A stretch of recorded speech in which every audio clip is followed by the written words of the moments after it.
What's your take on oat milk? So oat milk is glyphosate starch juice, is really what it is.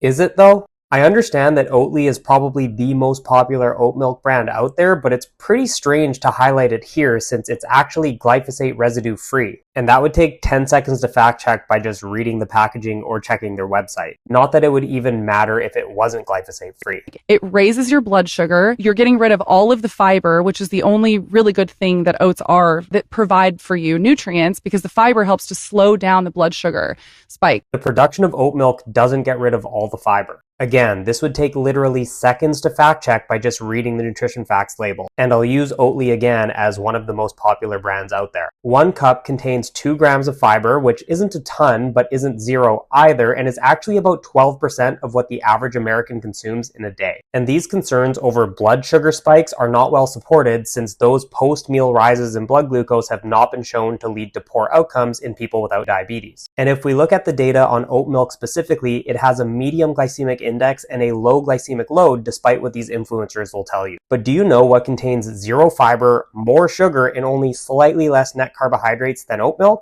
Cow's milk. So it's odd that they aren't fear-mongering over cow's milk if they consider the fiber and carbohydrate content of oat milk to be cause for concern. On top of that, most of the oat milks have seed oils in it, and it's very high in omega-6s, and it's incredibly inflammatory for you. Of course, you can't serve up an influencer buzzword salad without drizzling some seed oils on top. For starters, seed oils aren't added to every oat milk, and even when they are, they generally make up less than 2% of the weight. In other words, a cup of oat milk would contain less than a teaspoon of seed oils, and it could even be far less. But even if it contained more, seed oils are not inflammatory and have actually been shown to lower the risk of coronary heart disease based on the best available randomized controlled trials, so she's wrong again.